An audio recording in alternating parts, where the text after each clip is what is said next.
الحمد للہ رب العالمین والصلاة والسلام علی رسولہ الکریم۔ ہمیں وقت کی اہمیت اور اس کی قدر و منزل کو پہچان لینا چاہیے اور اس سے بھرپور فائدہ اٹھانا چاہیے، کیونکہ موت کی گھڑی جب آ جائے گی تو انسان گزری ہوئی عمر پر حسرت کا اظہار کرے گا اور وہ چاہے گا کہ اسے مزید وقت مل جائے جس میں وہ نیک اعمال کر لے، لیکن اس وقت و مہلت کہاں۔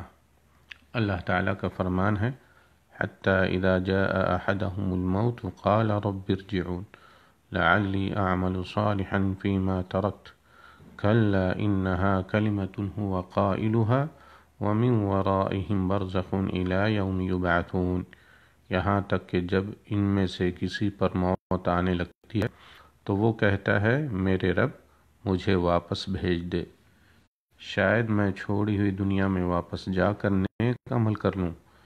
ہرگز نہیں، یہ تو ایک بات ہے جسے اس نے کہہ دیا، اور ان کے پس پشت دوبارہ جی اٹھنے تک ایک حجاب ہے۔ سورہ المؤمنون آیت نمبر 99 اور 100۔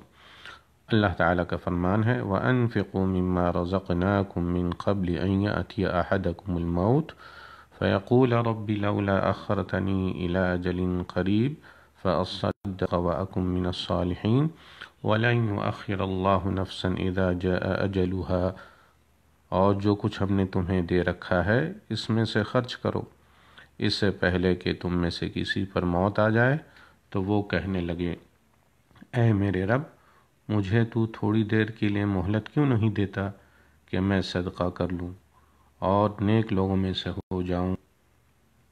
اور جب مقررہ وقت آ جاتا ہے تو پھر اللہ تعالی ہرگز مہلت نہیں دیتا۔ سورہ المنافقون آیت نمبر 10-11۔ واللہ تعالی اعلم، والسلام علیکم ورحمۃ اللہ وبرکاتہ۔